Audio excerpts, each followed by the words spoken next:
Hi, my name is Peter Orio. I'm the Vice Chair of Radiation Oncology for the network, and I work here at the Cancer Center as a radiation oncologist.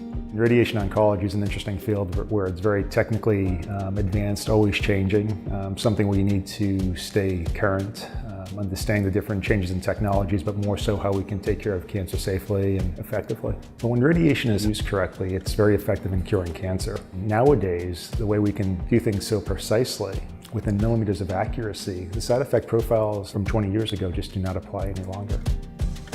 Radiation can be somewhat life-altering because it is a daily process, and it can go on from between 3 to 6 weeks depending on the disease course or the malignancy.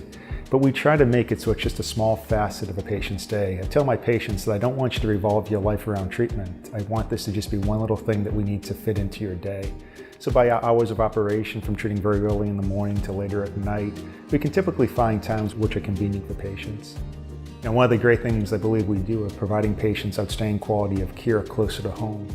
Going into town, although the radiation experience may be 45 minutes or so from getting into the cancer center to being treated to getting dressed and going home, it's still a period of time. If you have to now factor in a 2-hour commute each way, it becomes almost a full-time job in its own right.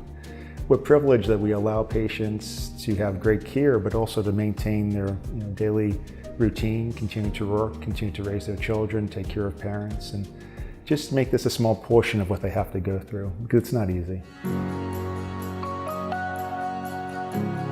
My mother, unfortunately, has metastatic cancer herself and who's been a patient of the Dana-Farber for the past 8 years. It is something that does hit home. It does, kind of humanize this from the perspective of a son or a patient versus a physician, because it is different. And I think it teaches you really how to communicate maybe better and the language you use, how you go about explaining things.